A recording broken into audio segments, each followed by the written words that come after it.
damos la bienvenida a la sexta sesión científica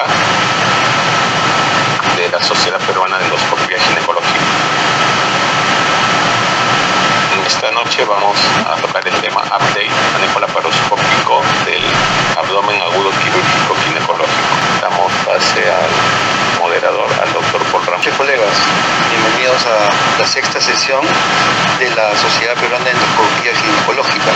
Como ya se dijo, el día de hoy tenemos un update del manejo de abdomen agudo quirúrgico ginecológico por laparoscopía. Creo que cada uno de nosotros, por su experiencia asistencial laboral, hemos estado expuestos a cirugías de emergencia y cirugías selectivas. Creo que el hablar de todo el proceso de sesiones, hemos hablado básicamente de cirugías selectivas, y hoy día vamos a tratar algunos tópicos de cirugía de emergencia, y por supuesto contamos con la participación de dos expertos, tanto un peruano como un extranjero, como siempre hacemos en nuestras sesiones. Y empezamos con el peruano, con el doctor Iter Sandoval. Él nos va a hablar de embarazo ectópico, ex jefe del Departamento de Obstetricia y Ginecología del Hospital Rebagliati. Actualmente es profesor en la Facultad de Medicina de la Universidad Nacional Federico Villarreal. Él ha sido uno de los presidentes de la SOPEG, de la Sociedad Peruana de Endoscopía Ginecológica, es miembro de la AGL, es fellow del American College y es actual vicepresidente de la Sociedad Peruana de Obstetricia y Ginecología. Presidente. Así que nada, tenemos a un excelente ponente el día de hoy, y habiendo corregido el cargo del doctor, le damos la bienvenida. Muchas gracias, doctor. Buenas noches, gracias doctor Paul Ramos por la presentación. Además debo agradecer al doctor Fernando García Armas por esta invitación para tratar este tema de emergencia, que es bastante frecuente en nuestras emergencias, y más aún el manejo laparoscópico del embarazo ectópico. Yo debo empezar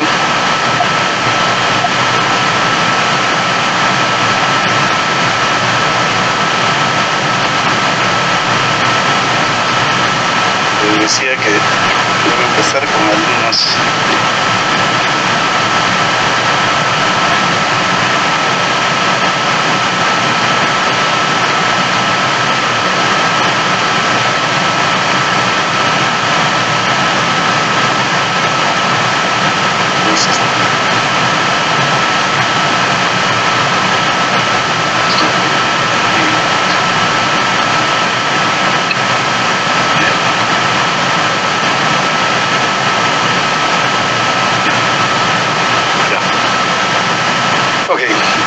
vamos a ver algunos aspectos generales que siempre debemos tenerlos en cuenta, y vamos a ver un poco de la epidemiología del embarazo ectópico.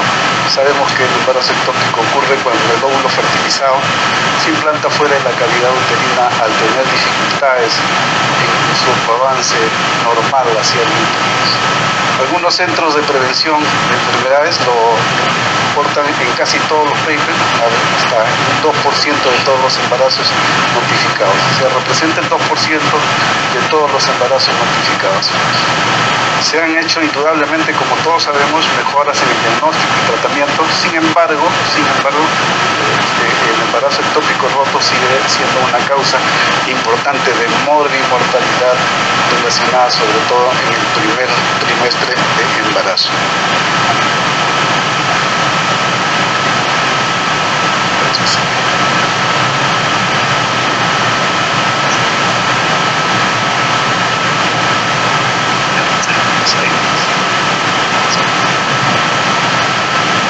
Como les decía, la tasa de mortalidad se debe por la rotura uterina, ¿no es cierto? Y la tasa de mortalidad estimada es del 31.9 por cada 100.000 embarazos. Respecto, la mayoría de estas muertes indudablemente se deben a la ruptura de trompas. Esa ruptura de trompas indudablemente llega a las emergencias porque no ha habido una buena disponibilidad en el diagnóstico previo tanto de la ecografía transvaginal como las mediciones de este HCG, su unidad beta.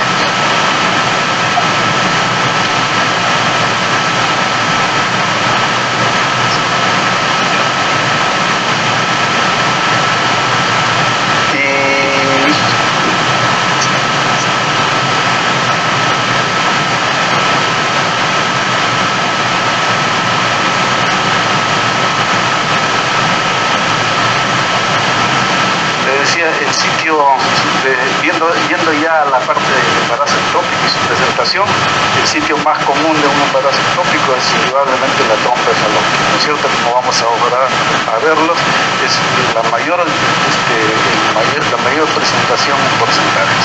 También pueden ocurrir en otros sitios como en los ovarios, el odómetro uterino, del útero, y también puede estar en la cicatriz de la cesárea anterior.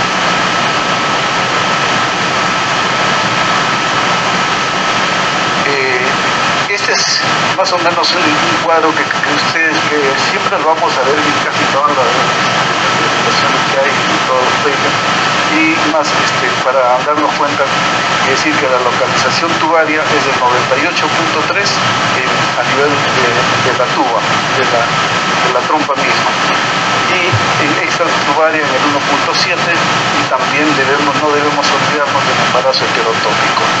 En cuanto al embarazo tubario, ahí está el ampular, que es el más frecuente el ampular, 70%, el ístmico, 12%, a nivel de la fimbre, como vamos a verlo ahora en el video, 11.1%, y el intersticial, el 1.9%. Cuando nosotros hablamos de embarazo extratubario, tenemos el 1.7%, lo tenemos en la corteza ovárica, pero hay que tener presente que en el ovario se puede presentar en la parte externa, o sea, se adosa el ectópico hacia la parte externa del ovario, o se puede presentar dentro de la corteza ovárica. Está el abdominal, que se adosa en la superficie abdominal en 1.3, el canal cervical 0.15, en la cicatriz de cesárea 0.11, y también debemos acordarnos que por ahí hacemos una ecografía y encontramos un embarazo normal, pero con una masa que ya nos hace sospechar por el dolor que muchas veces presenta la paciente, y debemos pensar en el embarazo heterotópico, aunque se presenta en 1 o 2 por cada 10.000 gestaciones.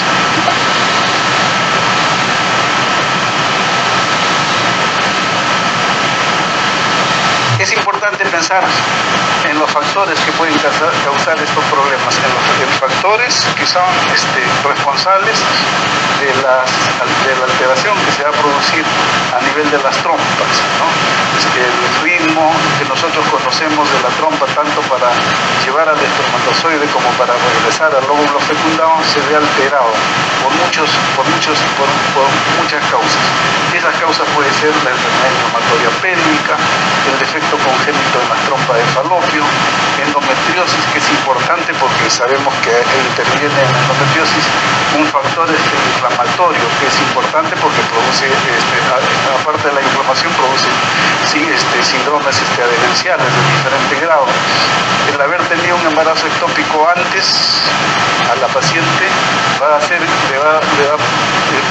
que sea candidata en un 10% más en una próxima gestación, y si son 2 ectópicos que se han hecho sobre los cuales se han trabajado, puede llegar hasta 30% de repetición del ectópico. En antecedentes de cirugía previa, abdominal, cirugía pélvica y abdominal, los famosos síndromes adherenciales que vamos a verlo ahora, cuando hay uso de dispositivos intrauterinos que también por alguna causa se infectan y producen fenómenos inflamatorios que van a alterar el movimiento normal, el movimiento ciliar de las trompas. El tabaquismo, sabemos que existen estudios que han demostrado que se altera también el movimiento normal a nivel de las trompas, provocando embarazos ectópicos. Indudablemente la cirugía para revertir la ligadura de trompas de falopio muchas veces falla. obtienen los embarazos ectópicos. Las infecciones de transmisión sexual, entre ellas la clamidia es una de las mayores responsables del embarazo ectópico, y algunos tratamientos para infertilidad.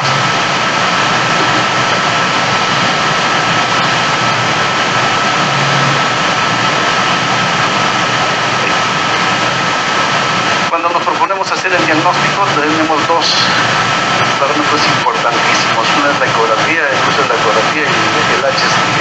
En la ecografía nosotros andamos viendo un anillo grueso, altamente ecogénico, que en una masa extrauterina no va a ser sospechoso de embarazo ectópico, indudablemente. Cuando ya encontramos líquido libre, ¿no?, que lo traducimos como sangrado, también ya estamos sospechando de embarazo ectópico.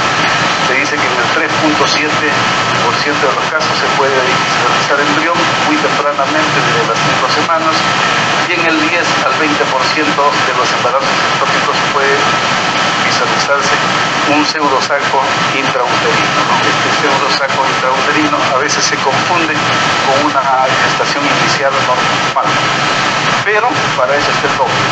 El Doppler aumenta la sensibilidad y la especificidad de la ecografía y ayuda a diferenciar entre el pseudosaco y el saco gestacional verdadero. Además, facilita la visualización del latido cardíaco y permite distinguir entre el latido trofoblástico y el cuerpo lúteo grávido.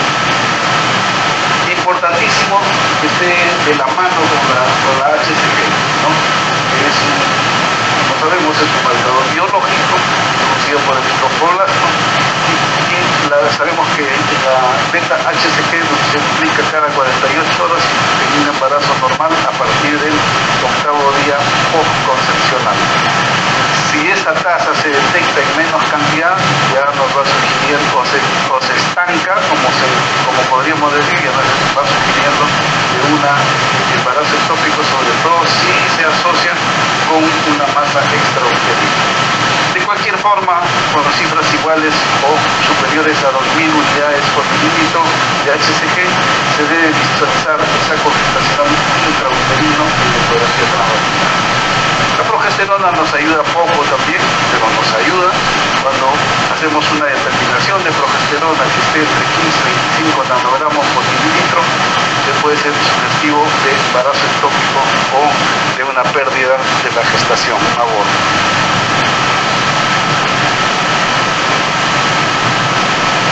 La clínica.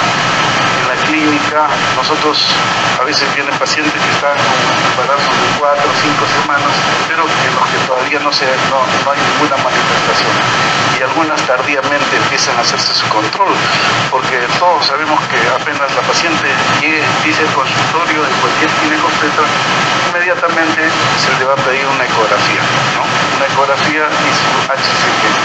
Pero la clínica comienza a manifestarse alrededor de las 6 a 8 semanas. Y la ruptura es la complicación más frecuente relacionada al embarazo intrauterino, ¿no? Que se ocurre entre el 15 y el 20% del total de embarazos intrauterinos. Se asocia a una hemorragia importante, formándose un hemoperitoneo que lleva a un estado de inestabilidad hemodinámica en diversos grados, ¿no? Y de acuerdo a eso tendremos la oportunidad de calificarlo para una cirugía laparoscópica.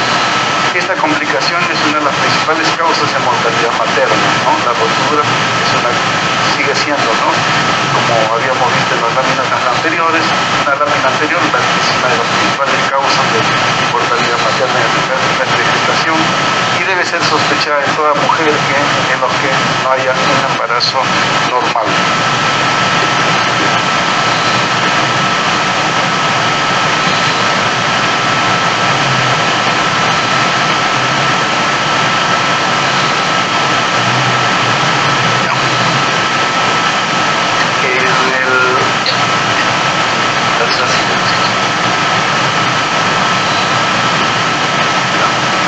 Debemos también tener presente que muchos cuadros se pueden asemejar pueden provocar un abdomen agudo que se asemejan al embarazo ectópico, ¿no? Entre ellos está el quiste del cuerpo lúteo roto, ¿no? O o sea, lo que denominamos el síndrome del medio mes, ¿no? Introduce la ovulación y depende, de repente por ahí hay un cuerpo muy irrigado y sangra, ¿no? Sangra, le hacemos la ecografía y encontramos sangre en el fondo del saco y nos va a hacer sospechar de todas maneras un embarazo ectópico, ¿no? No es frecuente, pero en algunas oportunidades pasa. Nosotros nos ha pasado en el hospital Rabagliati con una técnica, presentó un abdomen agudo, a pesar de ser su HCG negativo, sin embargo tenía líquido en cavidad. En esa época todavía se le hizo la prueba de los 3 vasos, se encontró sangre en cavidad. Cuando se fue a la laparoscopía, ya el cuadro se había solucionado prácticamente. Se encontró solamente un poco de sangrado, se aspiró y terminó la cirugía. Apendicitis también, algunos cuadros de apéndice nos van a hacer sospechar de embarazo ectópico. Nosotros tuvimos un caso de un apéndice bastante largo que llega hasta el anexo izquierdo con una tumoración media rara, no se le pudo hacer resonancia, pero sí con la ecografía decía que podía ser un embarazo ectópico por un apendicitis con plastón apendicular en el lado izquierdo.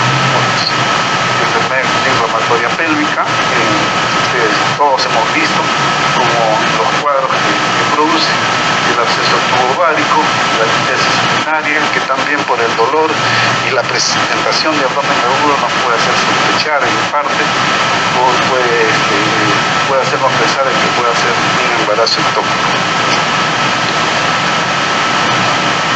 Para una laparoscopía de emergencia,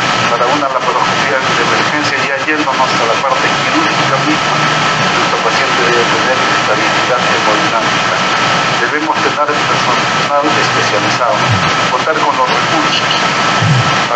Esa paciente tiene que tener sus estudios básicos importantes preoperatorios. Debe ser visto por un anestesiólogo y el anestesiólogo debe de encargarse prácticamente de la monitorización constante de esa paciente, ¿no? Contar con hoja de consentimiento informado. Hay que informar bien a esa paciente para tener soporte legal posteriormente por un problema que pueda ocurrir. Y la paciente en sala de operaciones debe estar con una correcta situación en una posición quirúrgica normal. Y esto es importante, la disponibilidad de compresión inicial. Debemos tener una mesa para convertir inmediatamente de acuerdo a cómo va la cirugía en esta paciente que se puede poner con peligro para la vida de esta paciente.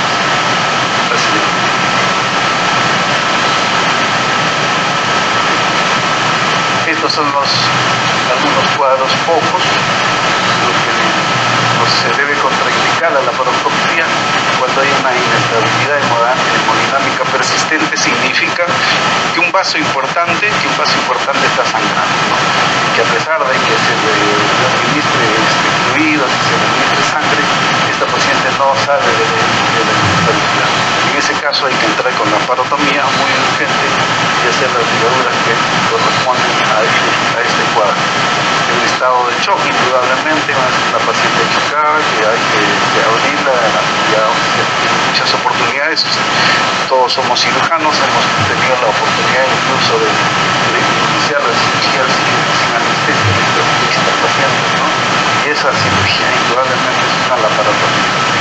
Trastornos graves de la coagulación que no pueden ser corregidos, tumores grandes, hay algunas gestaciones grandes, sobre todo las gestaciones abdominales, en las que tampoco podemos entrar con la laparoscopía.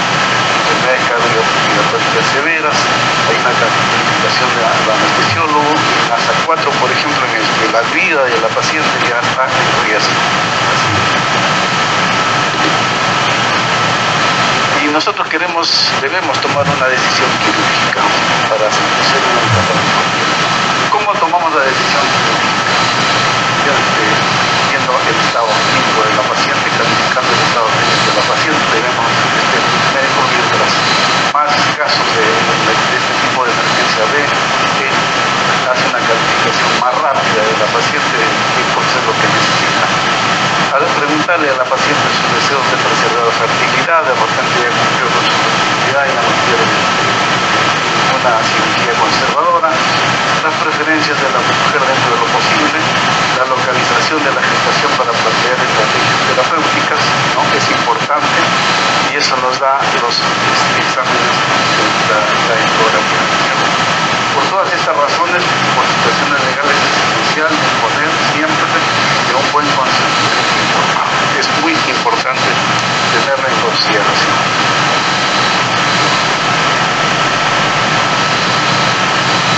Cuando nosotros hablamos de la laparoscopía en embarazo ectópico, ustedes van a encontrar casi todos los papers de la gente que hace mínima invasión que tienen una tendencia a usar la laparoscopía en el abdomen agudo provocado por embarazo ectópico. Y dice, vean acá en este estudio, incluso en presencia de hemoperitoneo, como vamos a ver en algunos videos, o en una hemorragia aguda, ¿no? Una hemorragia aguda. Pero algo más que sí se puede hacer por puerto único. Hicieron un estudio, un análisis, 460 pacientes, donde demostraron que la laparoscopía por puerto único junto con la laparoscopía convencional no tenían ninguna diferencia en la duración de la operatoria, la pérdida de sangre, la duración de la estancia hospitalaria, complicaciones intra y postoperatorio. Pues claro, o sea, se puede hacer un manejo adecuado, un manejo similar con la laparoscopía de un solo puerto, ¿no? Realmente esa es la tendencia de mejorar el enfoque mínimamente invasivo.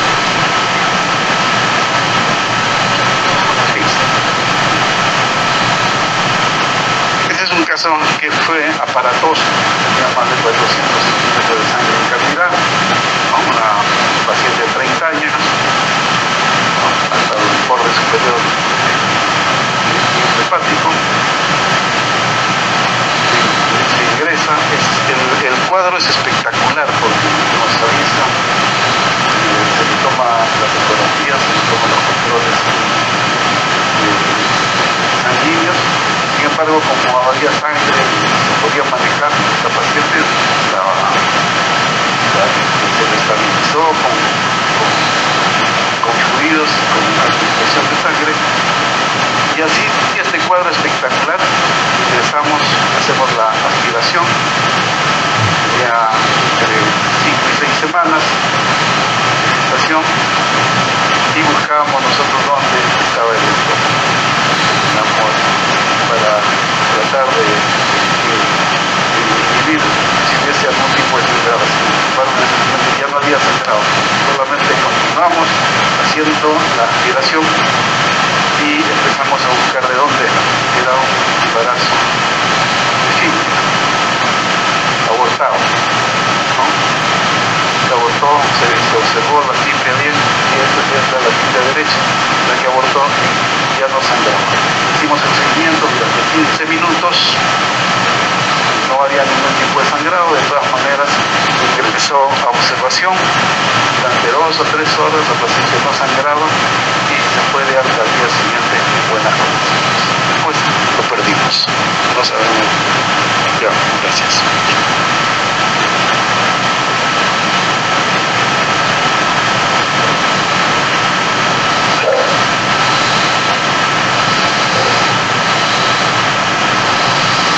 Otro cuadro es con síndrome de Curtis, que sabemos por clamidia trachomatis, por Neisseria, ¿no? Una paciente con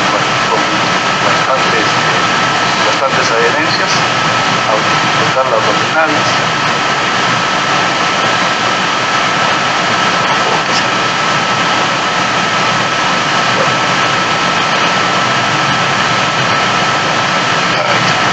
Solamente para decirles que sí se puede hacer, de eso se trata para la incisión transversal basal contra mesenteria, ¿no? Donde se hace solamente una ligera hemostasia de los bordes, no se debe quemar la parte interna, y se obtiene, o se puede usar alguna sutura, la poliglactina, por ejemplo, 3 ceros, se obtiene una vegetación de 50 a 89%, pero también una repetición del embarazo ectópico de 8 a 18%. Este es otro síndrome adherencial por una apendicitis, un cuadro de abdomen agudo,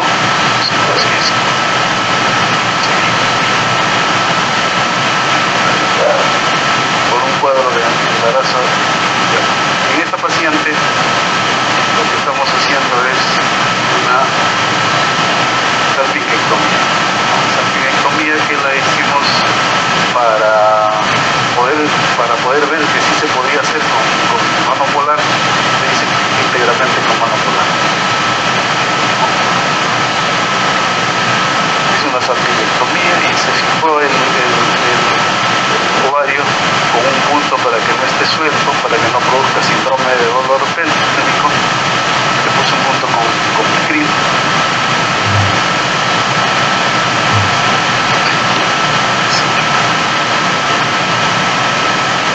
La siguiente. Y termina la cirugía.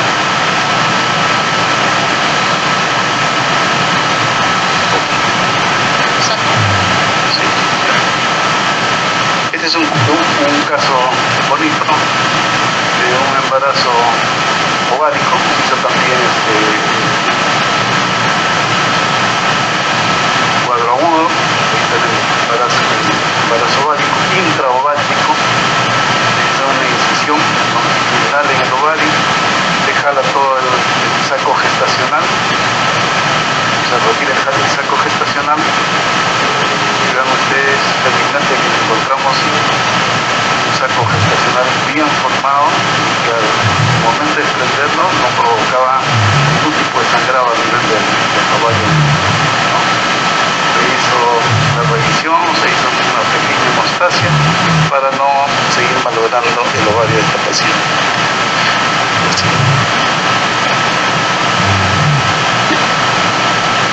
Este es un caso de un ectópico, HCG positivo, 25 años, con dolor pélvico, un abdomen agudo, y era un ectópico,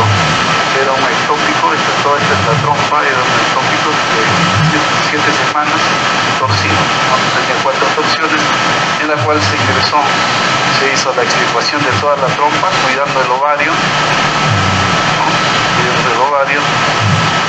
y de la forma más fácil. En la actualidad incluso esto se ha facilitado más con los aparatos de coagulación y corte, ¿no? Entonces, con esos aparatos de coagulación y corte probablemente ya dura menos porque solamente es retirar la trompa. Y este es el último video que les traigo de un caso de embarazo intersticial. Mujer joven, embarazo intersticial, semanas, 6 o 7 semanas. En estos embarazos se hace bien un corte longitudinal, que es se le llama la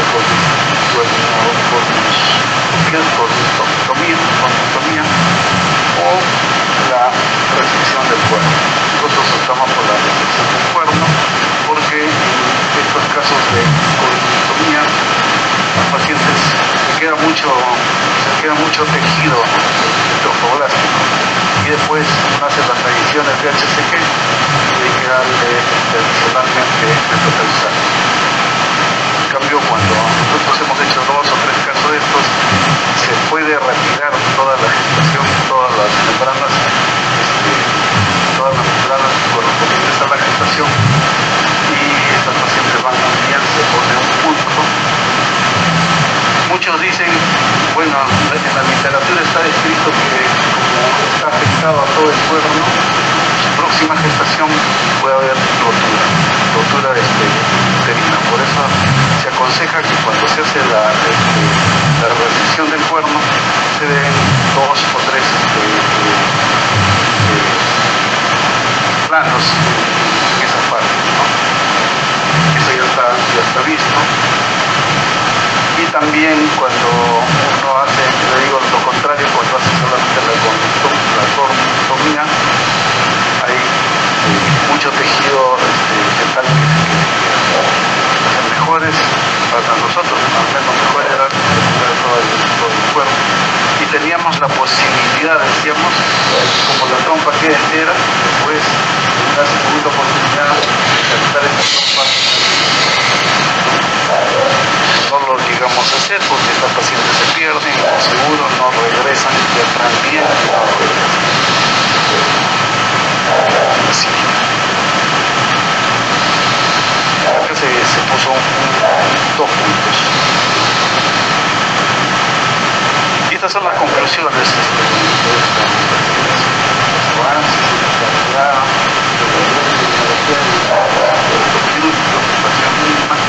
indudablemente han sido notables, todos somos entonces ahora se espera del aumento de la laparoscopía en la emergencia gineco-obstétrica y sobre todo en este tipo de emergencia ustedes ven que tienes algunos riesgos, pero que poco a poco se va adquiriendo la experiencia necesaria. Es importante evaluar a cada paciente individualmente. Y es bueno reconocer que cuando esto es importante, es bueno reconocer que cuando la situación excede los límites de la laparoscopía, inmediatamente convertimos sin que eso signifique nada malo para los pacientes, sino que forme parte del tratamiento que necesita esa paciente. Les agradezco su atención y si hay alguna pregunta al final creo que podemos conversar. Gracias. Muchas gracias, doctor Sandoval, por su exposición. Gracias por compartir los videos. En ese momento entonces vamos a continuar con nuestro segundo ponente, que está con nosotros, el doctor Alfredo Cortés Algara de México. Él va a desarrollar el tema mitos y realidades en la cirugía ovárica y manejo del quiste anexial a pedículo torcido. Él es director general del Instituto Materno Infantil del Estado de México, es médico especialista en ginecología y obstetricia, certificado por el Consejo Mexicano de Ginecología y Obstetricia. Es socio emérito del Colegio Mexicano de Especialistas en Ginecología y Obstetricia, alta especialidad en cirugía endoscópica ginecológica, miembro de la American College of Obstetricia y Ginecología, miembro de la AGL, es cirujano robótico certificado, médico adscrito a la Coordinación de Ginecología y Obstetricia, profesor titular del Centro Posgrado en Endoscopía, Cirugía Endoscópica Ginecológica de la Universidad Nacional de México, tiene maestría en Ciencias de la Salud, profesor nacional e internacional en cursos, diplomados y congresos y autor de artículos de investigación en revistas. Doctor, muchas gracias por tu participación y el auditorio es suyo, tiene 25 minutos. Muchas gracias, doctor. Yo espero que ya estén viendo mi pantalla.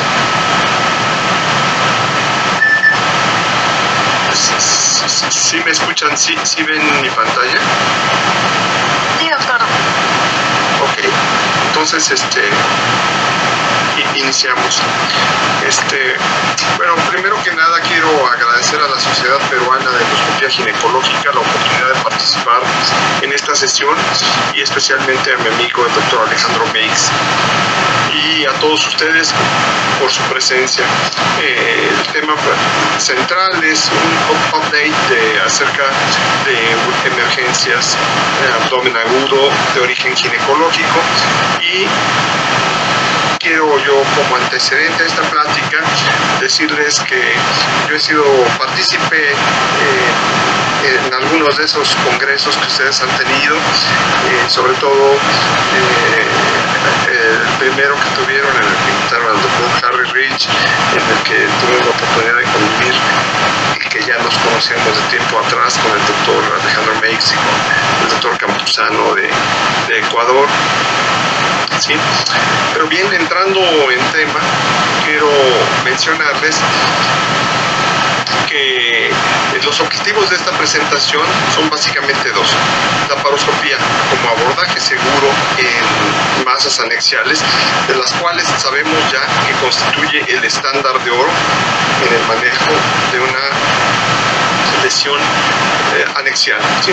Y torsión ovárica, mitos y realidades. ¿Cuáles son estos aspectos de mitos y realidades que tenemos que ver? Bueno, pues habitualmente lo que sucede en este tipo de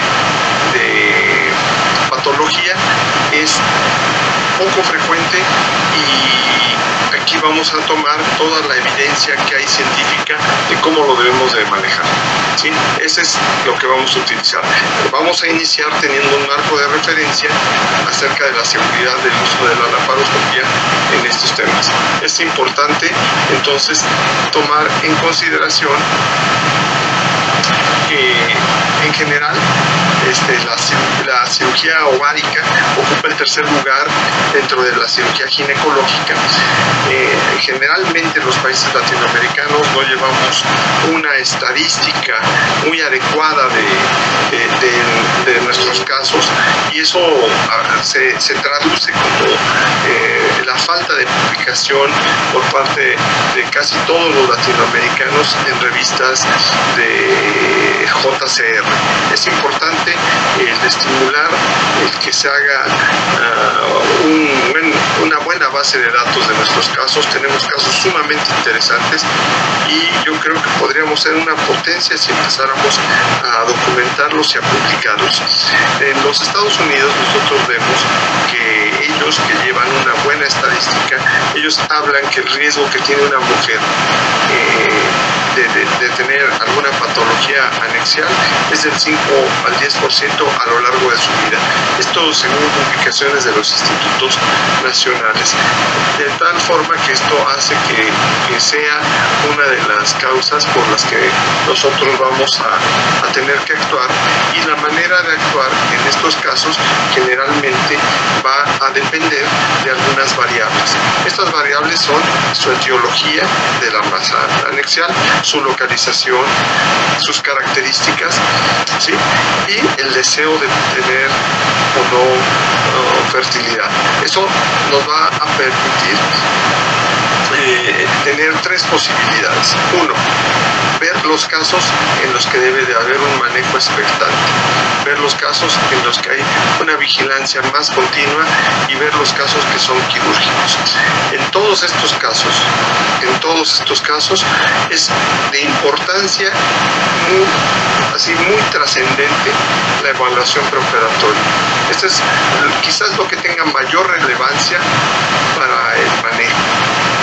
Aquí nada sustituye un buen interrogatorio y una minuciosa exploración física, que es fundamental, porque aunque el riesgo es bajo, existe el riesgo de malignidad, ¿sí? Y una malignidad que no se detecta a tiempo va a afectar el pronóstico de la paciente. Vamos, en ese momento lo podemos convertir, pero muchas veces el pronóstico se ve afectado por esto, y de tal forma que nosotros sabemos que es poco probable, porque en el sentido estricto en pacientes premenopáusicas se encuentra en el punto 9 de los tumores que han sido bien estudiados, y en la posmenopáusica su tasa es del 3%. Sin embargo, la ruptura de un quiste ovárico cambia el estadio de 1A a 1C, y esto es importante tomarlo en consideración. Teniendo como antecedente, siempre pensando en que pudiese tratarse de una patología maligna, nosotros podemos ver en esta diapositiva cuáles son los hallazgos clínicos que nosotros debemos de buscar. Bueno, pues aquí es muy clara la clínica, cuáles son los benignos, cuáles son los malignos, y ustedes lo han podido constatar a lo largo de su práctica, ¿sí? Una vez que uno tiene el diagnóstico clínico, va a a hacer el estudio de imagen. Y el estudio de imagen, el estándar de oro, sigue siendo el ultrasonido. Y aquí nosotros estamos viendo que tiene una especificidad y sensibilidad, como aparece en este cuadro subrayado, una especificidad de 0.90, 0.91, que su especificidad es muy alta, de tal manera que haciendo un ultrasonido nosotros podemos descartar muchísimo de la patología ovárica. Y en los casos en los que ya existe la patología, su sensibilidad no es nada despreciable si la comparamos con los otros métodos de diagnóstico, que es de 0.72 a 0.86%, de tal forma que tenemos una herramienta importante en la clínica y una confirmación en los estudios de imagen. Sin embargo, si a esto le agregamos que existen diferentes clasificaciones para ver ese ultrasonido, y actualmente estas escalas que se encargan de medir el riesgo de malignidad pueden ser IOTA o RADS, y hay otras más. Mencionaré únicamente IOTA porque en esta podemos ver una correlación entre la imagen, como lo estamos viendo en la diapositiva, entre la imagen ultrasonográfica y la imagen clínica, de tal manera que el diagnóstico en este tipo de pacientes está bien establecido. Pero fíjense que hasta ahorita nosotros hemos hablado más de pacientes premenopáusicas y pacientes posmenopáusicas, pacientes con riesgo de cáncer, y cuando nosotros estamos viendo pacientes que tienen torsión, que va a ser el tema fundamental, generalmente son pacientes en pubertad y pacientes en su juventud, ¿sí? Entonces, simultáneamente a este estudio, nosotros generalmente solicitamos marcadores tumorales. Estos marcadores tumorales, que son, como lo mencionó el doctor cuando hablaba de autopsia coriónica, pero pues estas son proteínas que se expresan y se elevan en algunos tumores, pero es importante tomar en consideración que estas también tienen especificidad y sensibilidad, y estas pueden verse afectadas, ¿sí?, por inflamación. Y aquí nosotros vamos a tener como enemigo la enfermedad pélvica inflamatoria y la endometriosis. Todo fenómeno inflamatorio a nivel pélvico o abdominal puede elevar el CA125, que es nuestro principal marcador tumoral. Esto generalmente lo pedimos de rutina, y como lo mencioné en un inicio, esto constituye lo que viene siendo el marco de referencia de nuestra presentación, que es el objetivo 2, ¿sí? Y concluyendo, objetivo 1, laparoscopia es un abordaje seguro. Conclusión, el abordaje laparoscópico constituye el estándar de oro en el manejo de las masas anexiales, ¿sí? En algunos casos, como lo comentaba el doctor, en los que el sangrado es muy profuso, que se convierten, y eso no representa un fracaso.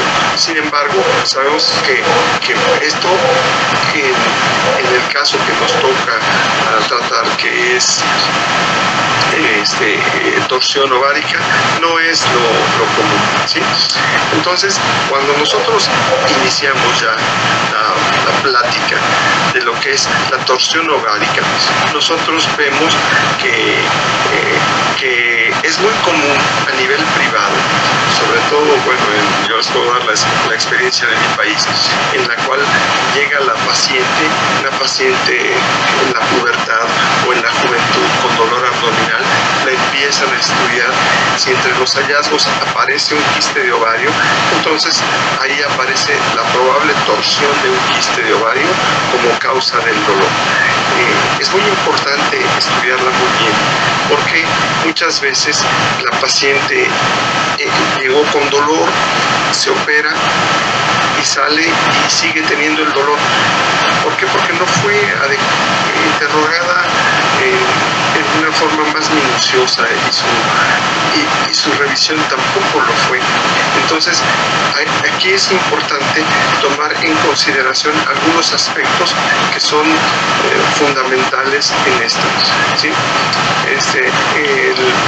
Generalmente la torsión de un quiste ovárico o de un ovario, de una trompa, ¿sí? Se produce una estasis linfática, venosa, isquémica, que va a dar edema, que va a dar necrosis y que debe de resolverse en las primeras 72 horas, tratando de evitar quitar un órgano reproductor como es un ovario, ¿sí?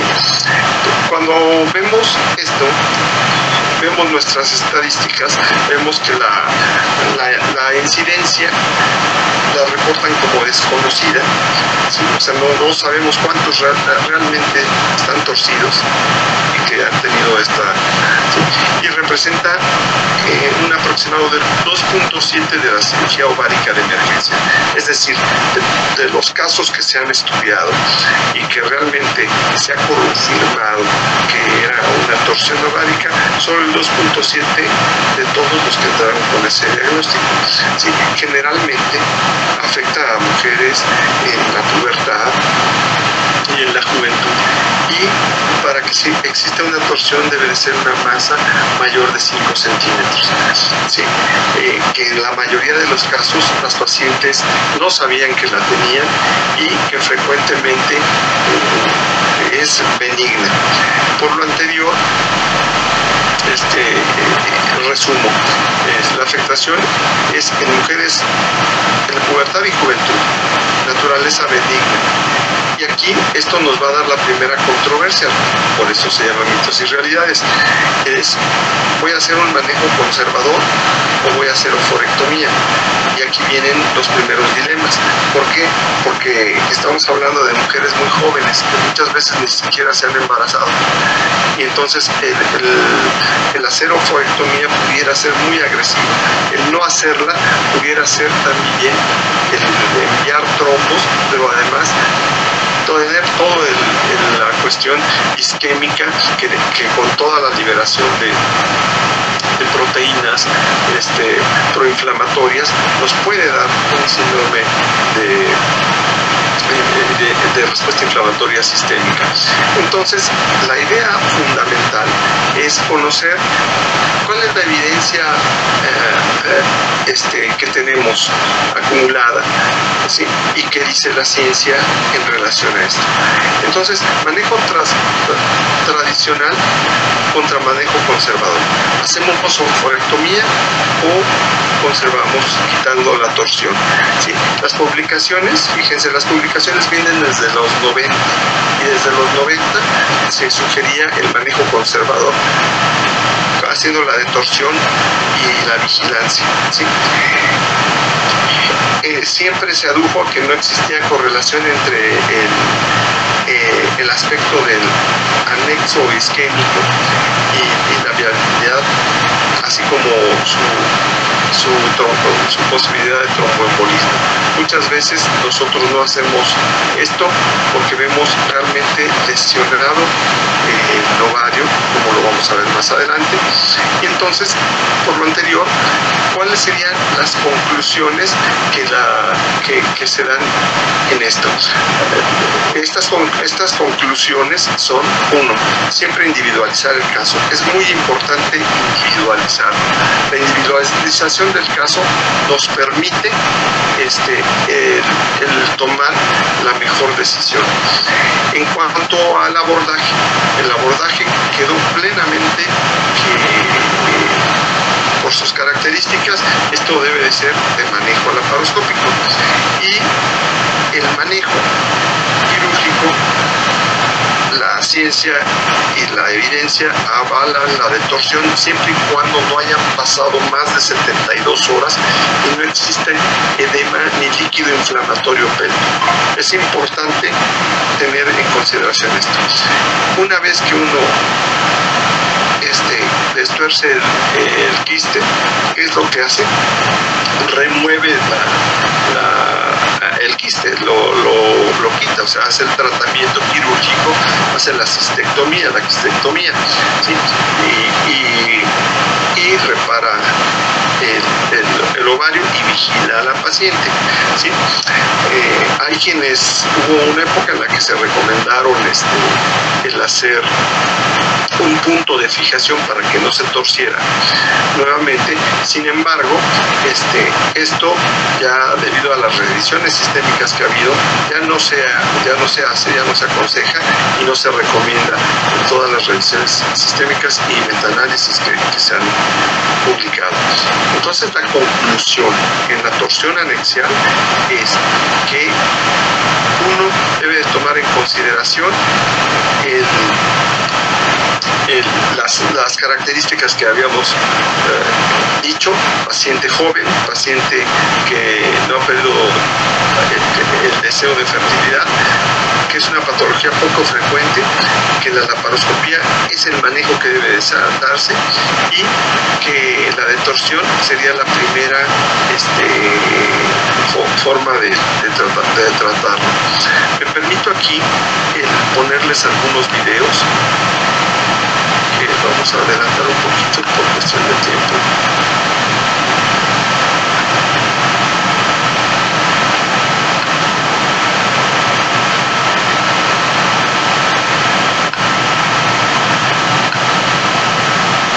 A ver por qué no puedo. Ciertas pruebas podrían.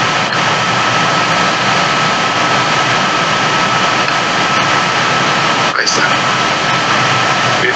Miren, vamos a presentar un caso de una paciente y ustedes me interesa que vean el edema que se ve en la trompa, el líquido inflamatorio que hay, que se ve francamente isquémico este caso, pero me interesa mucho que vean el tamaño del útero, porque estamos hablando de una mujer muy joven. Vean cómo ya hay líquido libre en cavidad, cómo se ve la torsión en esta parte, cómo se ve realmente torcido, ¿sí? Y cómo existe el líquido. ¿Qué es lo que se aconseja en estos casos? En estos casos en los que hay un cuadro de estas características que es de más de 72 horas, se aconseja entonces el hacer la oforectomía. Vean cómo estamos tratando el caso y estamos tratando de evitar la detorsión para hacer la salpingo-oforectomía. ¿Okay? Hay que recordar que este tipo de casos, son casos muy dramáticos porque son generalmente pacientes jóvenes a las que estamos viendo, y este tipo de pacientes pues les estamos quitando posibilidades de fertilidad. Pues estamos utilizando una pinza bipolar avanzada, que seguramente ustedes también la tienen allá, Jairos, o que recientemente la compró Olympus, se llama Halo ahora en México, y estamos haciendo coagulación y corte. Esto nos permite de alguna manera trabajar con cierta seguridad en el aspecto de que podemos liberar por completo ese anexo y después sacar esa pieza a través de una endobolsa, que en este caso vamos a utilizar un endopouch. ¿Okay? Esta paciente era una paciente muy joven. Vean el útero se ve pequeñito. Vean el tamaño de la masa anexial, la fimbria está ahí, y ahí está el endopouch. Si vemos, no cabe completamente bien en el endopouch. Por esa razón estamos utilizando la punción, no estamos descomprimiendo el quiste, y una vez descomprimido, ya que cabe dentro de la bolsa, lo sacamos. Ustedes pueden observar que estamos ocupando los puertos de las fosas laterales y el puerto única y exclusivamente. ¿Sí?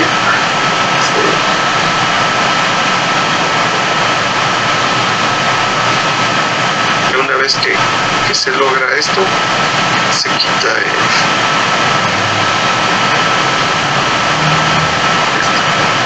y vean, un útero pequeño, no hay sangrado, el otro ovario es de aspecto normal, se lava, se irriga pasamos al siguiente. El siguiente va a ser un caso en el que hubo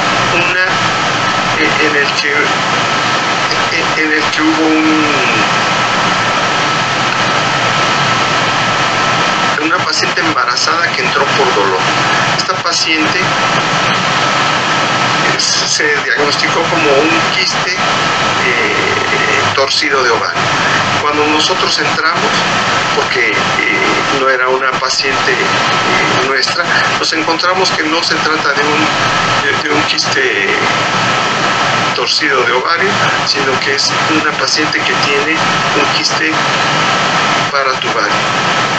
Y vean el embarazo y hasta el fondo está el quiste.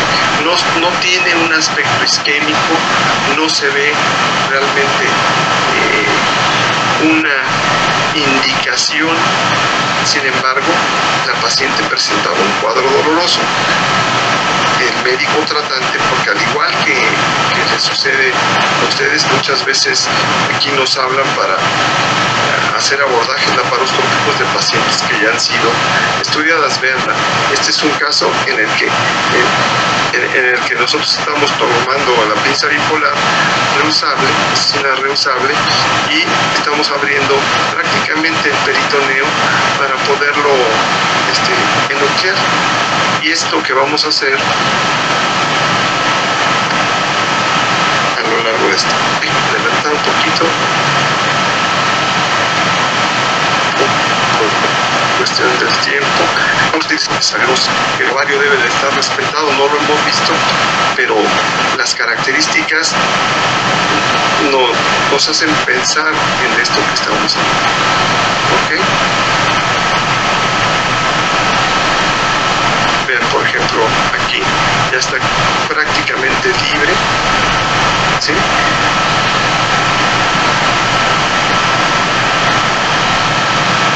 Empezamos a completar esto, siempre haciendo tracción contra tracción, más sabiendo que es una paciente que está embarazada. ¿Ok? Vean, el quiste está prácticamente libre y completamos esa situación de liberarlo.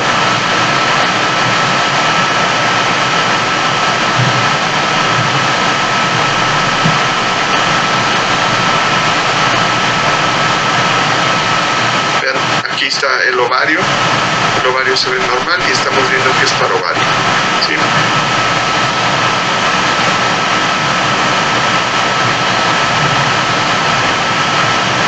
Ya está prácticamente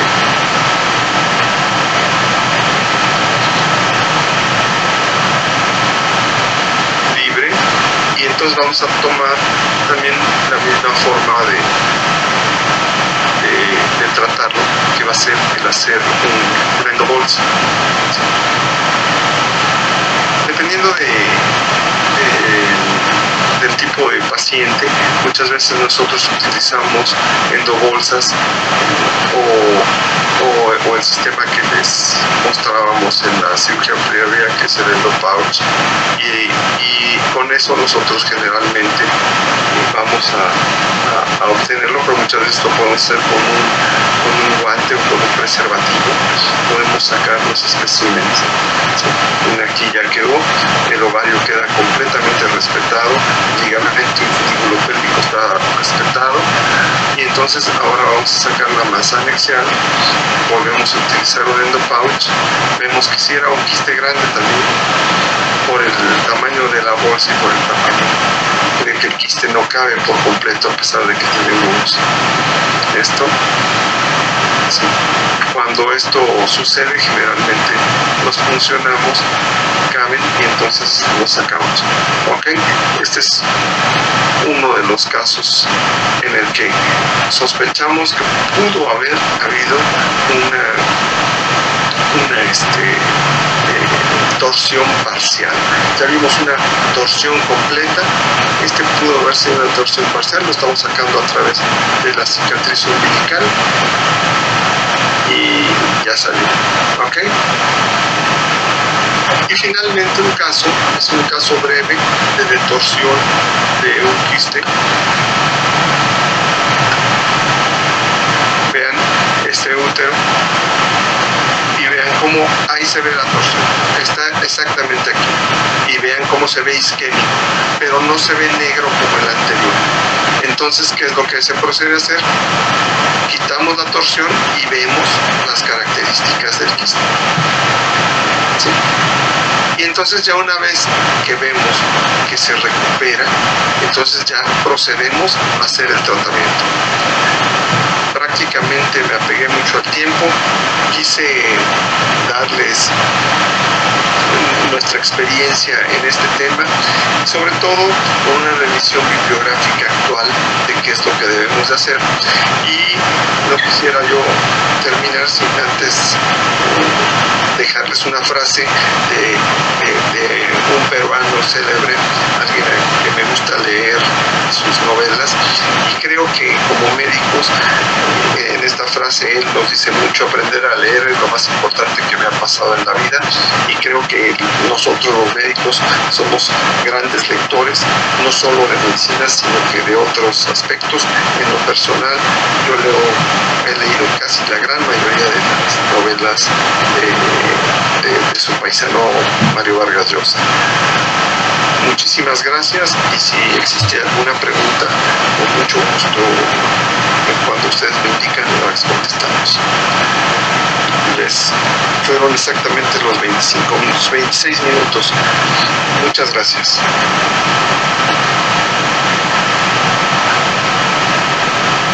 Muchas gracias, doctor Cortés, por su presentación y por seguirse el tiempo. Vamos a pasar a hacer las preguntas del auditorio. Hay preguntas primero para el doctor Iter Sandoval.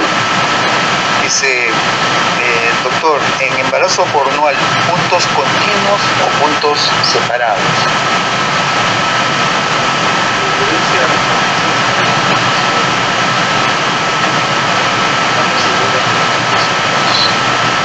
¿Puede repetir, por favor?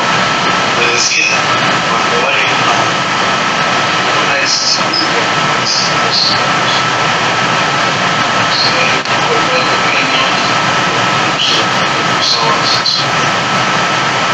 muy bien.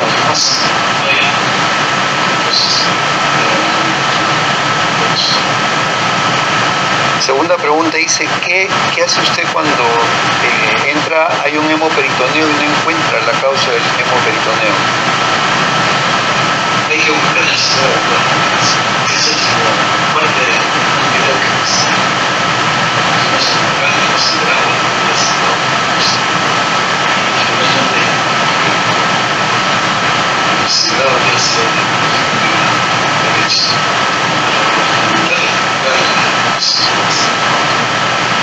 o sea, no salir hasta que no lo encuentre.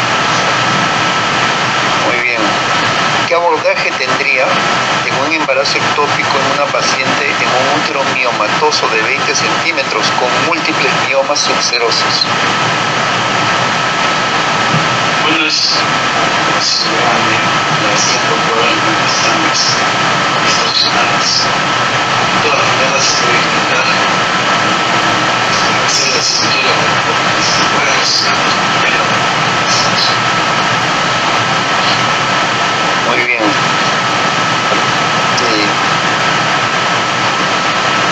Quería hacer una reflexión como para todos nosotros. En algún momento se habló de ciertos porcentajes de torsión ovárica, ciertos porcentajes de embarazo tubárico y ciertos porcentajes de varias cosas.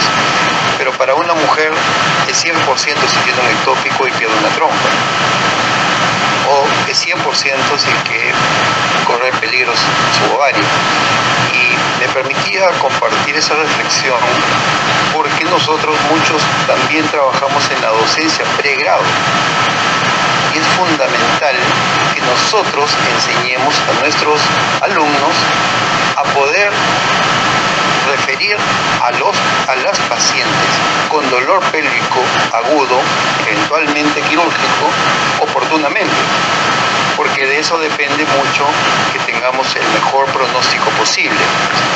Y en ese ese sentido, doctor Sandoval, usted ha hablado del ectópico laparoscópico, pero entiendo que ahora estamos haciendo diagnósticos ectópicos a más temprana edad, en condiciones menos complicadas, y creo que compartimos todos la idea de que ahora podríamos optar cada vez mejor por los tratamientos conservadores y los tratamientos médicos. No sé si puede hacer algún comentario sobre eso.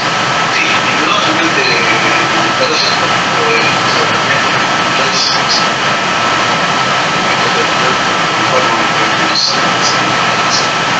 de sus características.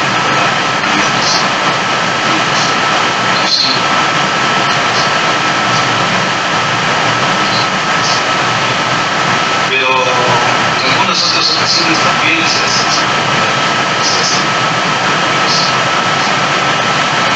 la paciente puede ser operada en los hijos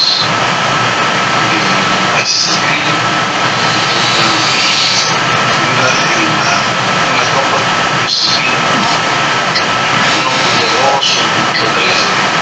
de masa del ectópico. El paciente particularmente se puede encontrar con cosas muy bien. Lo que pasa es que hay que esperar un poco, a veces la resolución más italiana puede quedar sin ciertos controles a todas estas facilidades. Estos controles se pueden asumir buen control en las lesiones para especificar mejor la relación de las si no, sigue habiendo el tratamiento. Doctor Cortés, usted quería opinar sobre este tema del manejo conservador del ectópico. Bueno, yo creo que la parte más importante en el manejo conservador del ectópico radica en hacer el diagnóstico en forma oportuna, como usted bien lo señaló. Cuando el tener la sospecha diagnóstica que pueda ser un ectópico, tenemos que pensar en ectópico con base a la triada clínica y el referir a la paciente a un centro donde la puedan atender y darle el tratamiento médico. Desafortunadamente, yo hago algunas reflexiones en torno a lo que yo veo en mi país. Desafortunadamente, muchas veces nos ha tocado pacientes que nos las refieren y ya cuando llegan el embarazo ya está roto, ya hay que entrar y no podemos salvar la trompa. Yo hago mucha alusión también a que tengamos un interrogatorio exhaustivo y una exploración física lo más completa posible. Por lo siguiente, mencionaban ustedes que muchas veces no se ve el sitio de sangrado. A nosotros nos pasó ya en alguna ocasión que entramos a un ectópico y entramos al ectópico porque donde se hace docencia, muchas veces el interno, el residente de primer año, de segundo, de tercero, van viendo a los pacientes y van obviando algunas situaciones y llegan al ultrasonido y dicen, tiene líquido libre, es sangre, es un ectópico, tiene prueba positiva, y la metemos. Y entramos y vemos y no hay sangrado, vemos las trompas normales, aspiramos, pero se está llenando y se está llenando y se está llenando la cavidad pélvica. El sangrado venía de que esa paciente, nadie la interrogó, esa paciente era adicta a las drogas y su pareja la había golpeado días anteriores. Traía el vaso roto. Entonces esa paciente, imposible hacer el diagnóstico por laparoscopía, terminó en laparotomía y quitándole el vaso. Entonces creo que debemos de situarnos en trabajar con nuestros alumnos a que piensen en ectópico, porque es una realidad, como el caso que presentó, por ejemplo, el doctor de ese síndrome de Fitzhugh-Curtis, en el que ve la clamidia, en el que hay una gran relación entre clamidia el daño tubario y el ectópico. Nuestras poblaciones están sufriendo esto y desafortunadamente seguimos viendo casos de embarazos ectópicos que terminan en salpingectomía porque llegan tardíamente al hospital. Y hay lugares en México donde todavía hay mortalidad por ectópico. Mortalidad por ectópico habla de deficiencias en la calidad de atención. Entonces creo que nuestra gran reflexión es: vamos a preparar mejor a nuestros alumnos y a nuestros residentes para que piensen en esto. Muy bien, muchas gracias por su aporte a la reflexión. Ya que tocaron el tema del hemoperitoneo sin causa, acá se ha reportado en el Hospital Loaiza hace muy poco una paciente que ingresó con un hemoperitoneo por ectópico. Se hizo una laparoscopía, no se encontró el ectópico y se cerró. La paciente volvió a hacer hemoperitoneo y en una evaluación de tomografía abdominal buscando causa del hemoperitoneo se encontró un ectópico hepático. ¿No? Este es un caso que se comparte porque creo yo que la clínica manda, se dice, y esa paciente era ectópico hasta que se demuestre lo contrario, pero nunca se buscó en otro lugar. Evidentemente creo que a cualquiera de nosotros digamos difícil reflexionarlo, pero lo comparto, doctor, como lo que usted dice, ¿no? En este caso usted menciona de la cultura del vaso y acá hemos tenido el caso de un sangrado de hígado. Doctor, preguntan si se podría si es necesario suturar el lecho ovárico tras una quistectomía de aproximadamente 10 centímetros. Y dice además, si es que no se sutura, ¿en cuánto tiempo espero que el ovario tenga nuevamente una forma ovoidea? Bueno, normalmente en una de 10 centímetros es muy grande el defecto. Hay que suturarlo.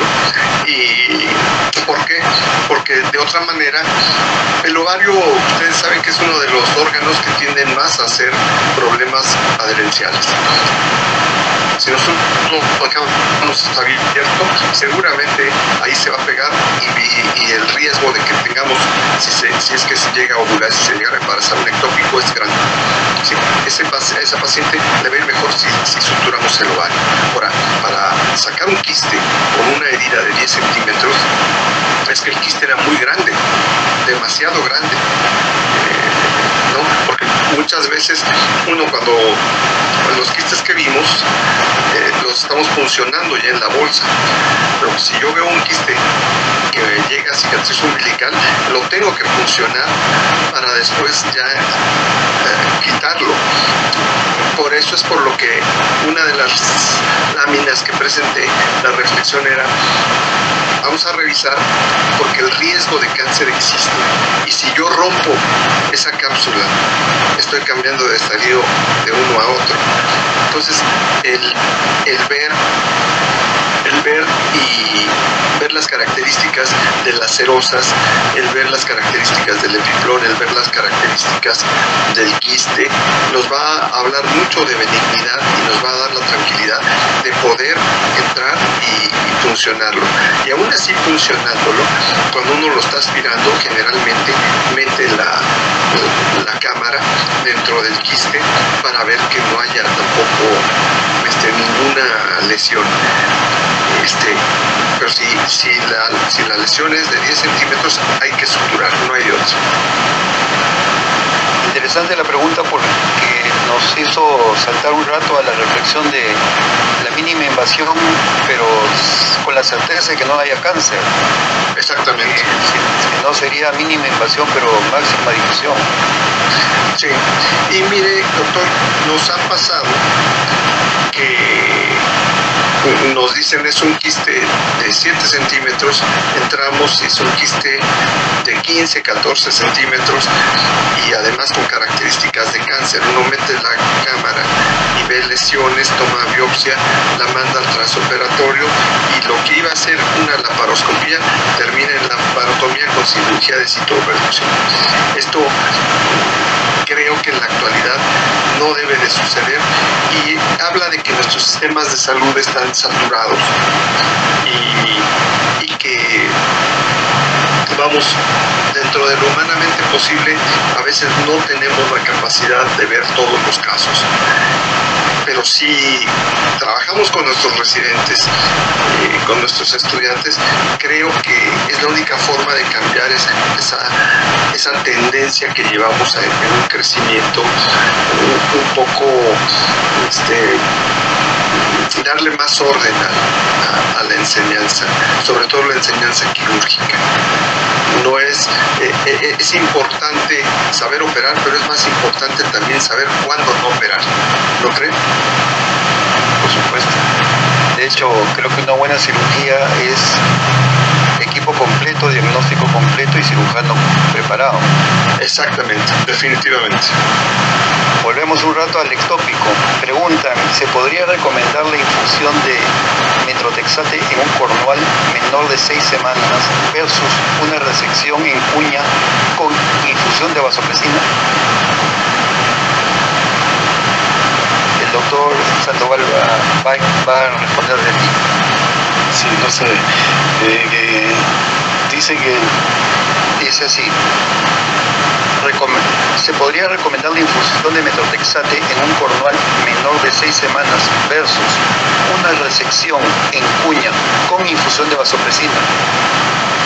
Bueno, sí, en todos los ectópicos se debe procurar trabajar con vasopresina actualmente para disminuir el sangrado, ¿no? Se debe procurar, eso es un aporte reciente. Nosotros nunca hemos trabajado con vasopresina, se tiene un poco más de sangrados, ahí se obtienen menos sangrados, pero la infusión de metotrexate corre el riesgo de no funcionar. Entonces hay que tener mucho cuidado si estamos en una laparoscopía y queremos inyectarle metotrexate, de repente nos entusiasmamos mucho y lo dejamos y al final en los controles va a seguir sin ninguna respuesta. Gracias, doctor. Ya que está por aquí, dice otra pregunta para el ectópico. Con respecto al pronóstico del manejo médico o conservador en el embarazo ectópico, ¿la posibilidad de repetir el cuadro en el próximo embarazo incrementaría? Sí, el hecho mismo de tener un ectópico, ya le decía, incrementa un 10% para la próxima vez. Y si tiene un tercero, incrementa hasta un 30%. Perfecto. Doctor Cortés, ¿usted alguna experiencia con el uso de metrotexate o el uso de vasopresina? Sí, mire, nosotros los diagnósticos que hemos hecho de tempranos de embarazos ectópicos han sido en pacientes que estaban dentro del servicio de biología de la reproducción. Entonces ellos las embarazan, las diagnostican que es un ectópico, nos avisan que es ectópico y generalmente en forma conjunta la tratamos con metrotexate y los resultados han sido buenos. ¿Sí? Quiero decirle que los primeros, estoy hablando de hace muchos años, los primeros 8 casos que nosotros tuvimos con manejo con metrotexate terminaron en cirugía. O sea, les dimos el metrotexate, la paciente evolucionó, el ectópico se rompió y tuvimos que meterlas. Y afortunadamente, le estoy hablando por ahí del año 2000, o sea, hace 24 años. Con la evolución que ha tenido la biología, con la mayor tecnología que hay, el uso del metrotexate nos ofrece ahora seguridad siempre y cuando el diagnóstico sea temprano. Y el diagnóstico temprano lo vamos a ver más en pacientes que son del servicio de biología de la reproducción. Pacientes pero ¿qué es lo que habitualmente vemos? Lo que habitualmente vemos es la paciente que llega y que trae la triada de dolor, amenorrea y sangrado. Esa paciente le hacemos su prueba, su ultrasonido y la estamos metiendo a la laparoscopía esperando entrar antes de que se rompa. Eso es lo común, ¿sí? Que vemos. bastante, lo tenemos restringido casi a las pacientes que se diagnostican tempranamente y son de biología de la reproducción. Gracias, doctor. En cuanto a una quistectomía, seguro que siempre le hacen esta pregunta. Cuando tiene un teratoma que se rompe, ¿en qué momento usted da por finalizada la cirugía? Le digo lo que han escrito acá. Ajá. ¿Hasta el último pelo? Es imposible, o sea, es imposible el encontrar cuando se rompe el teratoma hay que aspirar al máximo, hay que lavar, pero va a ser imposible no dejar un pelo, ¿sí? Es imposible, ¿sí? Por más que se lave la cavidad, es muy difícil no dejarlo. Cuando nosotros tenemos un ectópico un teratoma que se rompe y que empieza a derramarse, generalmente metemos luego la bolsa para que esté cayendo adentro de la bolsa, la mayoría, ¿sí? Y tratamos de resecarlo lo más pronto a que todo vaya a una sola bolsa. Entre más tardemos o si después lo queremos obtener todo por aspiración, va a ser más complicado para nosotros ese trabajo. Sí, hay que tratar de limpiarlo dentro de lo razonable. Sí. Gracias, doctor. Doctor, acá han hecho una réplica. Dicen, en las clínicas de Norteamérica reportan que los quistes con necrosis, con sospecha de neoplasia, nunca deben distorcerse. En nuestra residencia eso nos enseñaron. ¿Cuál es su opinión?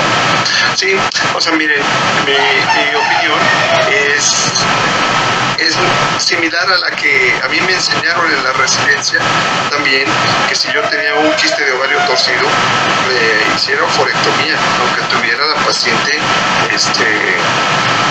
16 años, ¿sí? Eso es lo que yo aprendí. Sin embargo, con base a la bibliografía que consultamos, si ustedes ven, yo les pongo que esto de torcer el ovario no es nuevo. Esto está publicado desde los 90s. Desde los 90s había quien decía, a ver, vamos a detorcerle, vamos a vigilar a la paciente, ¿sí? Y cuando uno revisa las revisiones sistemáticas y los metaanálisis, uno se da cuenta que todas las gráficas de Western de Forest Blot que se presentan van a estar con la tendencia a que la intervención que estamos haciendo, que realmente está dando resultado, es la de torcer el quiste. ¿Cuándo es cuando se aconseja que no lo debe uno de quitar esa torsión? Se aconseja cuando han pasado más de 72 horas, que eso es algo muy común en nuestro medio. Sí, ¿por qué? Porque la paciente ya pasó por 2 o 3 médicos, ya le dieron analgésicos, el dolor siguió y ya la estamos operando 4 o 5 días después a la paciente, prácticamente con un ovario necrótico. Por eso, si ustedes vieron, yo les presento un caso en el que lo están viendo ya el ovario negro, la trompa edematizada, ya hay líquido libre, y el otro apenas se ve que tenía realmente poco tiempo, porque en el momento en el que nosotros le quitamos la torsión empieza a recuperarse. Entonces creo yo que lo que aprendimos en la residencia está bien para nuestro medio en el que nuestras pacientes no acuden de inmediato al dolor. Por eso, una de mis situaciones es, vamos a publicar, necesitamos publicar para que esos metaanálisis vayan más de acuerdo al tipo de población latina, al comportamiento de nuestra población. Muy bien. Doctor, aquí hay otra pregunta para está replicando el colega que preguntó lo de torcer y dice el riesgo de embolia, el riesgo de diseminación de cáncer, o salvo que el CA-125 sea negativo. Sí, miren, generalmente el CA-125 que tomamos, lo estamos tomando y no conocemos el resultado. ¿Sí? O sea, lo estamos tomando como protocolo. Toda paciente le tomamos el CA-125, su ultrasonido, y entramos con la paroscopía a ver y resolver. Encontramos que el quiste está torcido, ¿sí? Y el riesgo de embolia va, entre más tiempo y más necrótico esté, es mayor. Si lo vemos que realmente, como el primero que presenté, que prácticamente estaba negro, directamente oforectomía, sin pensarlo. Si vemos que ese ovario se puede detorcer, como fue el otro caso, lo hacemos y la paciente la dejamos en vigilancia. Ahora, el riesgo de cáncer en este tipo de pacientes es muy bajo. Y es muy bajo, ¿por qué? Porque estamos hablando de que la población que tiene torsión de quistes ováricos, en su mayoría es mujeres en la pubertad o mujeres jóvenes. Por eso es por lo que no entramos pensando luego en la oforectomía. Si fuera una paciente posmenopáusica, pues entraríamos pensando en quitarle el ovario de primera intención. ¿Ok?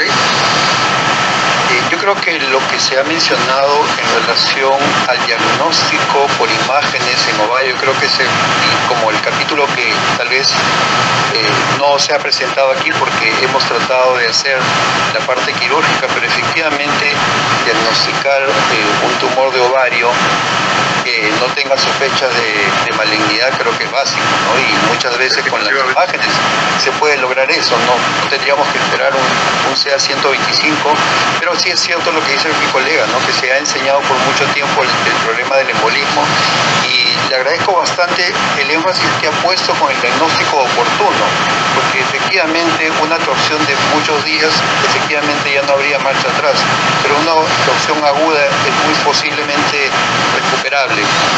Acá hay otra pregunta para usted, doctor. Dice, mencionó que usted no hace fijación del ovario en el caso de la torsión, pero por ejemplo hay casos de tumoraciones con ligamentos uterováricos un poco largos en el momento de una laparoscopía. ¿Qué opina usted sobre eso? Porque sí se escucha sobre esto de hacer fijación del ovario. Algunos lo fijan redondo, o el psoas. Sí, miren, no lo fijamos por lo siguiente, porque precisamente en la revisión de todas estas revisiones sistemáticas y metaanálisis que se han publicado, prácticamente el revisar esas publicaciones de revisión sistemática, la gran mayoría siguen el sistema PRISMA. El sistema PRISMA va a tomar una serie de variables, y esas variables va a incluir esos artículos para hacer la revisión sistemática, y después nos dicen en tal artículo revisamos 120 publicaciones. De esas 120 publicaciones calificaron 100 o calificaron 80, y de las 80 nos dan las conclusiones. Entonces, la conclusión a la que han llegado todas las revisiones sistemáticas han sido no fijar el ovario. No fijar el ovario. Por eso es por lo que yo también hice énfasis en no fijarlo. ¿Ok? Muchas veces que no es el caso. Muchas veces nosotros tenemos que tener bien en claro que, como yo les dije, conocer las características del quiste que se va a torcer. Por ejemplo, si es un quiste que nosotros estamos pensando en endometriosis, difícilmente se va a torcer porque va a dar una inflamación tan aguda que lo fija. Cuando uno hace un tacto a una paciente con endometriosis, que están descritas las maniobras dinámicas, no va a ser tan móvil. O cuando es un cáncer, tampoco, porque se tiende a fijar a las estructuras cercanas. Cuando es muy móvil, estamos hablando, esos son los que se van a torcer. Y en esos casos son en los que tendríamos que estar actuando antes de que se torciera. Si la paciente llega con dolor, pues es lo que sucede. La estudian o muchas veces llega con dolor, le hacen un ultrasonido, encuentran ahí un quiste y muchas veces le echan la culpa al quiste. Y ha sucedido que la paciente tenía un intestino irritable, pues ya salió sin el quiste, pero va a seguir teniendo, si no se le trata la causa, el dolor, ¿ok? Creo que usted ha hecho mención y también por ahí se ha percibido en el ambiente de que tal vez dolor agudo en paciente con endometriosis o con endometrioma como que es un capítulo un poco diferente porque Sí. la verdad son muchos más variables que solamente el quiste. Sí. Excelente, doctor. Acá hay otra pregunta, dice, buenas noches, ¿qué pasaría si nos equivocamos, distorcemos, nos damos cuenta que no recupera la irrigación este anexo? Supongo que seguimos con la salpingoforectomía inmediatamente. ¿Qué más podemos hacer con la paciente en cuanto al cuidado médico postoperatorio? ¿Qué tiempo se debe esperar para verificar la recuperación de la irrigación sanguínea? O tal vez, ya eso es algo que yo añado, ¿le pondría usted heparina profiláctica tal vez? Mire, esto es como... Voy a hacer una analogía con una cirugía abdominal que yo creo que a la gran mayoría nos ha tocado ver. Encontramos, por ejemplo, una paciente que nos hizo una hernia en uno de los puertos, ¿sí? Y entonces esa hernia hay una asa y entramos a ver esa asa. Si esa asa al momento de revisar el asa, nosotros podemos saber si esto se va a recuperar o si hay que hacerle una resección al asa. Si no se ha perforado y se recupera, y eso es casi de inmediato, entonces nosotros podemos estar tranquilos, pero no la vamos a dejar ir. ¿Por qué? Porque esa paciente sí tiene mayor riesgo de trombosis. En eso estoy totalmente de acuerdo. Y sí estoy de acuerdo en que esa paciente tiene que estar cuando menos vigilada y con heparinas de bajo peso molecular para estar cuidándolo de su postquirúrgico. ¿Okay? Esas pacientes no las podemos dejar ir hasta que estemos completamente seguros de que se van. ¿Sí? Ahora, cuando sucede, porque ha sucedido también de que vemos un quiste y ya está todo negro, ya está necrótico, hay que hacer salpingoforectomía y al momento de que nosotros estamos manipulando lo destorcemos, puede suceder.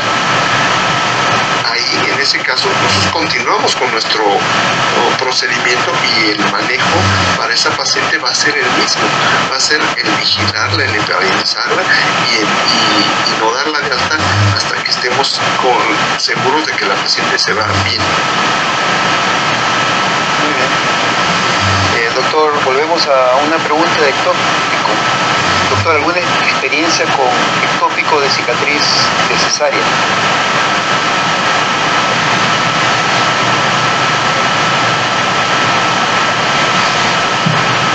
Bueno, siempre hemos tenido ectópicos en cicatriz de cesárea y hemos hecho las resecciones por la laparoscopía. Nos conviene a nosotros, ¿no? Hemos visto que nos conviene más que tratarlas por histeroscopía. No tenemos mucha experiencia por histeroscopía, pero las veces que las hemos tratado por la laparoscopía en las ambulancias se hace la disección del peritoneo, se encuentra el defecto, se aviva los bordes y se ponen unos puntos y se acabó. Y una laparoscopía es bastante. Muy bien. Bueno, ya se agotaron las preguntas y le agradecemos al doctor Cortés y al doctor Sandoval su amabilidad y generosidad para responder tantas preguntas y estamos muy agradecidos y a nombre de la Sociedad Peruana de Endoscopía Ginecológica, doctor Cortés, le estamos muy agradecidos y espero que podamos volver a encontrarnos. Un fuerte aplauso por favor para el doctor Cortés. Muchas gracias, doctor Sandoval, muchas gracias, y para mí es un gusto siempre participar en este tipo de foros, porque tenemos poblaciones muy similares con problemas muy similares, ¿no? Muy bien, muchas gracias. También un agradecimiento fuerte al doctor Ita Sandoval por su participación. Y gracias a la Junta Directiva por haberme permitido hacer la moderación del día de hoy. Así que pasamos ahora a otra actividad. Gracias. Fernando García, muchas gracias, doctor. Gracias, hasta luego. Bien, continuando, vamos a hacer la entrega del certificado a los ponentes. En este caso vamos a hacer la entrega al doctor Iker Sandoval Díaz por mediante presentación.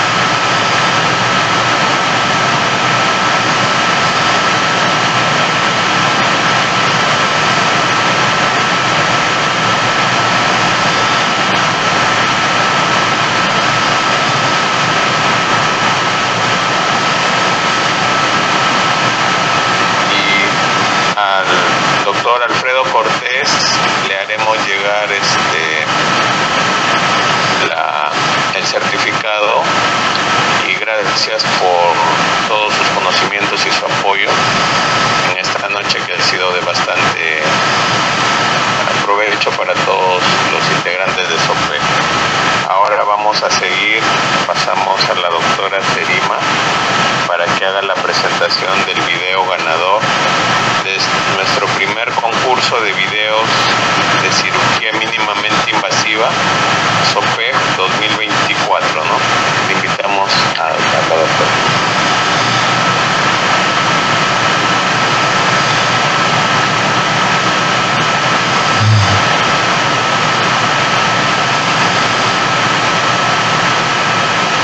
Buenas noches con todos. Ha llegado el día. Esta fue una iniciativa de esta junta directiva de poder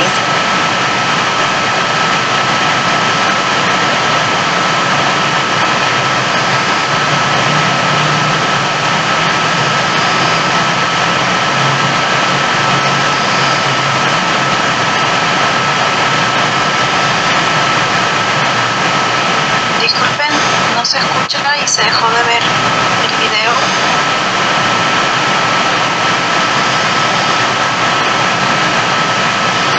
Bueno, buenas noches con todos. Recapitulando, esta es la noche de la elección del video ganador de nuestro primer concurso. Fue una idea de esta junta directiva con la finalidad de incentivar en todos los ginecólogos, sobre todo en los jóvenes y también en los más experimentados, mostrar sus habilidades y destrezas quirúrgicas. Se presentaron 20 videos, de los cuales 5 cumplieron los requisitos señalados por el jurado. Y de estos 5, el jurado por mayoría decidió elegir el video con el seudónimo JL7. Luego de la presentación del video develaremos el nombre del médico que tiene el seudónimo JL7.